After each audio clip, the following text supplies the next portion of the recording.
So me and Jason just finished mudlarking for the day. We've had a few bits and bobs, but now we're going to see each other's top few finds that we've managed to bring down to Foreshore to share with you as well. We'll start with Jason's pieces and then move on to mine. Excellent.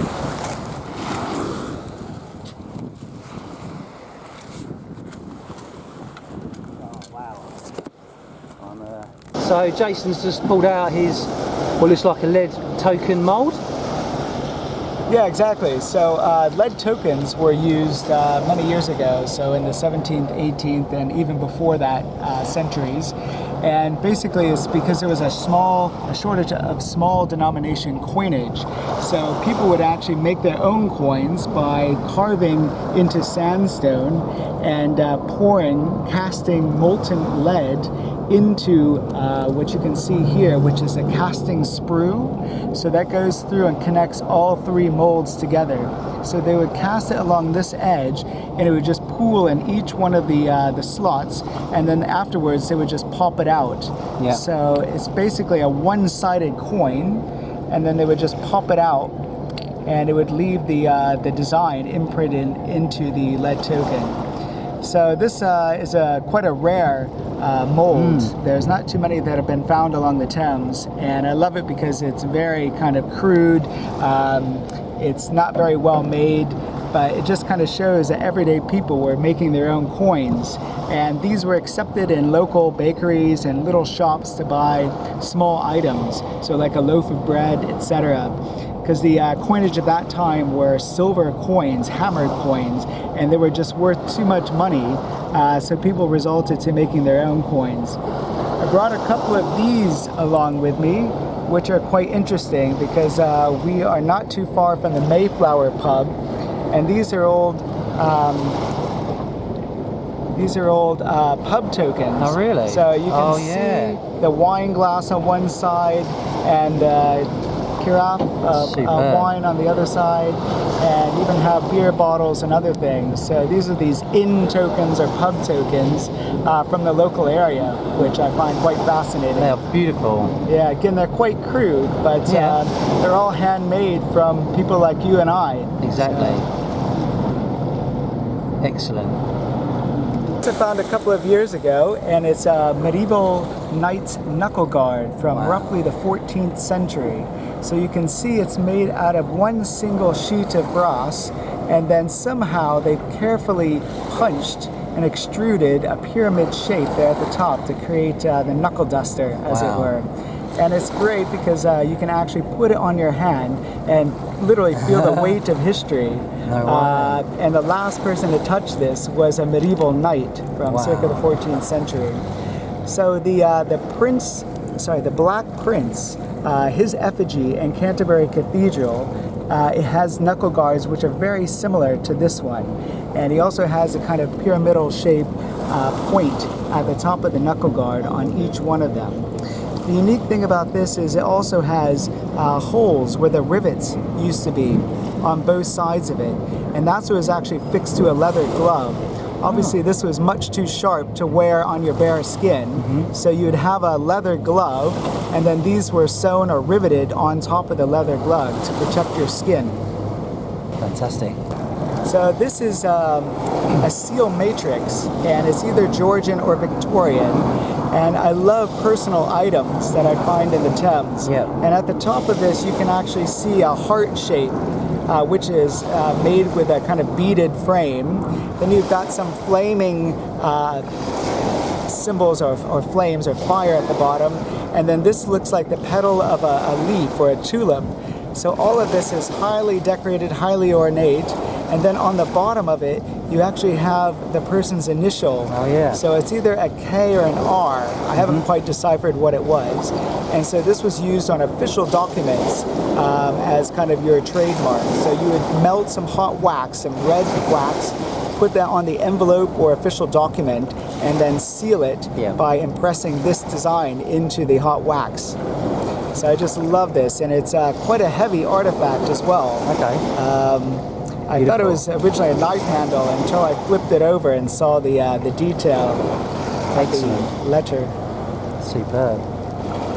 So we've been mudlarking today around Rotherhithe, and it's one of my favorite places to go mudlarking because the Pilgrim Fathers sailed from Rotherhithe back in 1620, so almost 400 years ago.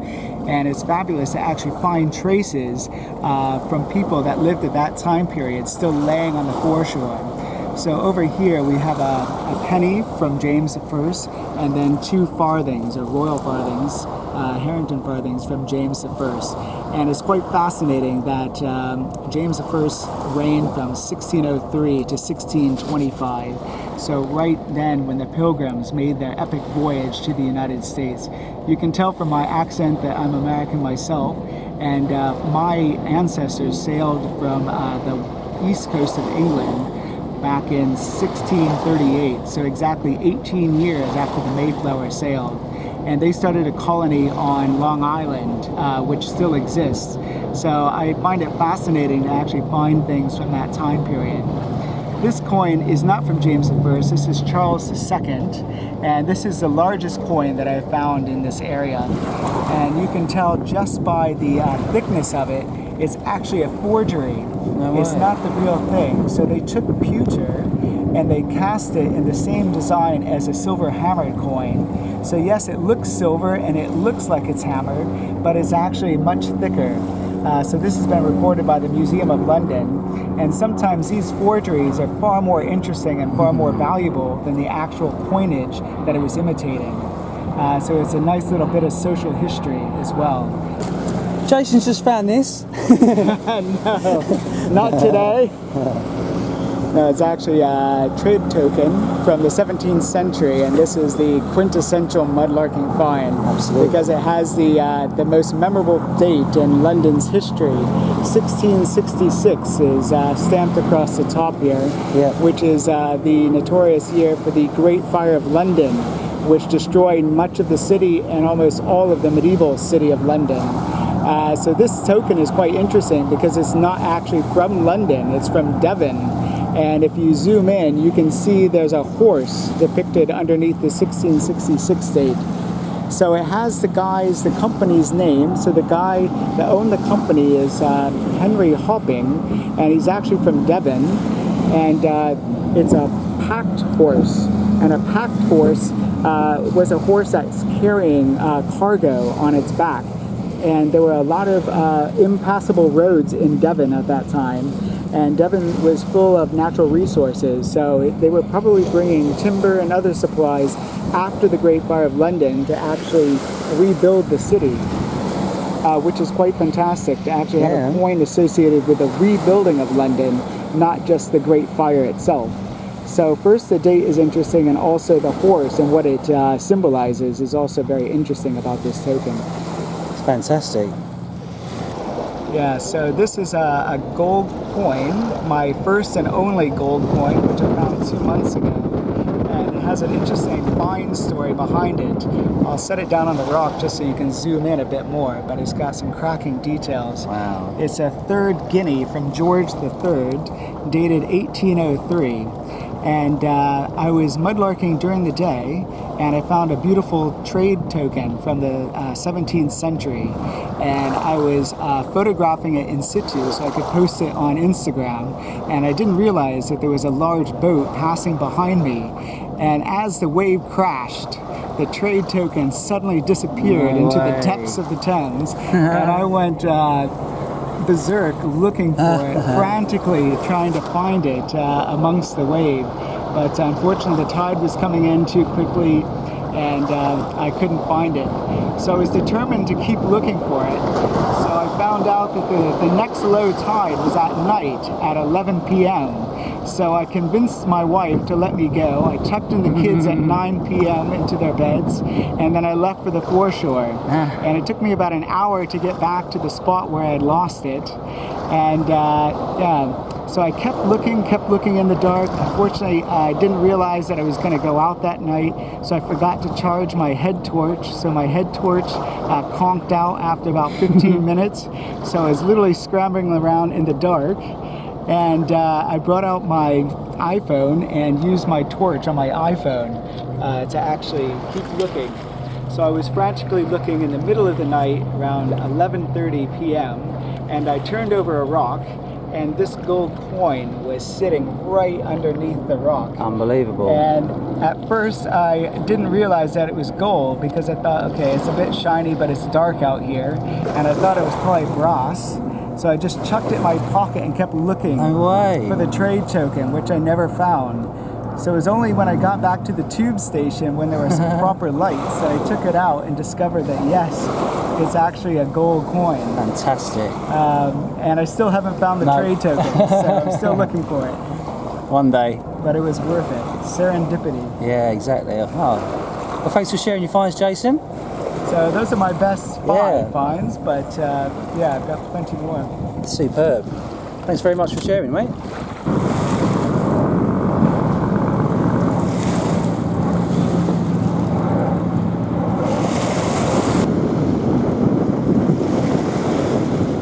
So this is one of my best finds off the Thames, and it's actually a 18th century Dutch tobacco tin. So it come from obviously Holland or around that way, and these were made for quite high profile sailors or captains, and they put their tobacco in it. So it had been hand engraved on the front and back with both with the tavern scene. So it's a bit like a spot the difference, because both sides are very similar, but there are slightly few differences. Like she's holding a plate on one side, on that side, and I think on the other side she's doing something different. Yeah, she's holding like a jug in that hand. So I'm not sure what all this means. I know there's a lady looking rather happy on a gentleman's lap there. And it's also got some engraving, some writing on it. Unfortunately, it's too worn to work it out what exactly it would have said, and plus it's in a kind of 18th century script. So, but we can make out one word, which is mine, which basically means, yeah, it means, I think it means mine in English as well. So maybe it was part of a poem or a saying or something like that. Maybe a good luck message or good luck on the seas and stuff like that. So wow, it's nice and heavy too. It's got a nice weight to it. Yeah, and it's got like a contemporary repair as well. So they obviously treasured it, and once it did break a couple of times, they had it repaired. So it might have served the guy his whole lifetime before it fell in the Thames. Beautiful. And the story about this is there was a few of us going out, and a lot of people walked over it, and there was only the corner glimmering out of some rocks, and I thought it was just I thought it's actually, when I first saw it, I thought it might have been a World War I tank, because if you look at the shape of it, when it was all muddy and stuff, it looks like a bit like a, you can imagine it being like a tank. I thought it was a tin tank or something, and then I thought it looks Japanese because the characters look kind of Japanese. Maybe it's an offering that got thrown in, and it's fairly modern. So I put it in my mate's bucket thinking it's nothing special, and just so happened that there was one of the guys with us was an auctioneer, and he'd recognised he'd sold some before, and he said, no, that's a 18th century tobacco tin. So yeah, and it's been recorded with the museum as well, so there's some great photos, close-up photos on the PAS website as well of it. So another favourite find of mine is this 15th century silver Fiddy ring, and this was classed as treasure, so it had to go to the coroner and go to court and be disclaimed because the museum didn't want to buy it. But what you can see there is the remains. It's rather worn, but there's two clasping hands, and that design would have been popular, for nearly 1,000 years, and you can still buy rings like that today with two lovers' hands, together, and it just represents love. So it would have been passed on or given as a gesture of love, or 500 years ago or more. So yeah. So this is a recent find, probably only maybe early this year, I can't quite remember, but it's a gold locket. I don't think it's too old. I think maybe we're talking Victorian at the earliest. Okay. Maybe even 20th century, maybe earlier, I'm not sure, but if you look closely, it is actually hand engraved, and the loop as well on the top is also engraved. And I'll give it to Jason. He can gently pop it open, and you can see that there'd been room inside for a locket. Stunning. Yeah, so this is it open. There's a piece of glass on the inside. It might have held a...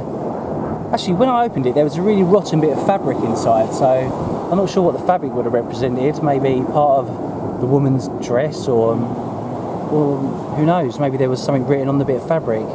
But it pretty much disintegrated as soon as I pulled it out, so there's no point really holding on to that.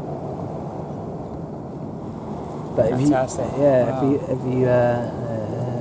If you can shut that, kind of. Sure.